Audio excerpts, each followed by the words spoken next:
Let me tell you a little bit about my personal journey to Silicon Valley from India 22 years ago. Growing up in India, like many of you, I got my first telephone when I was 12. In my case, it turned out to be a rotary phone, so it wasn't that great for selfies, but I still loved to call my friends, play with it, and sometimes take it apart. That telephone cemented my fascination with technology. I remember in my parents' house in Chennai, reading about the invention of the transistor at Bell Labs. Of course, that initial invention helped found what became known as Silicon Valley, and out of that came companies like Fairchild Semiconductor and Intel, and all the computers and software that we all use today.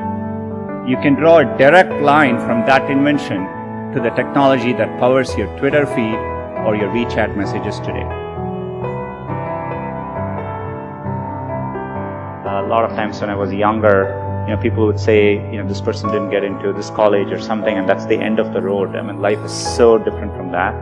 And so I think it's important to, keep your hopes, keep your dreams, and try to follow them. And, I think most of how life plays out is up to you, not up to what happens outside of you. And I think it's important to keep that in mind and take the long-term view. I still vividly remember as a teenager jumping onto a crowded train at Chennai and traveling for 24 hours to attend my school at IIT Kharagpur. And that opportunity changed the course of my life. You want to aim high enough that you fail, a few times. I think that's the natural part of the process.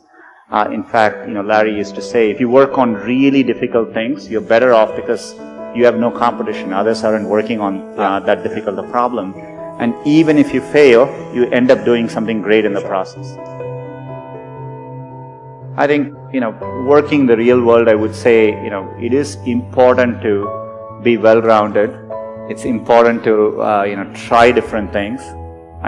Take some risks. I would encourage people to, follow their passions a little bit more, to follow set lanes throughout your career. Getting into an elite institution doesn't guarantee success. It matters a lot, but it doesn't guarantee success. And I think it's important to keep that perspective in life. And life is a long road, and so you want to take it at the right pace and enjoy what you're doing. I know how much hard work it takes to pursue your dream of building a business. The long hours, time away from family, the ideas are brilliant that just don't seem to catch on. I remember reading about that and thinking, it's the idea that matters. It didn't matter where you come from or what your background is. One revolutionary idea, one brilliant invention can unleash other entrepreneurs to revolutionize industries in ways you could never predict.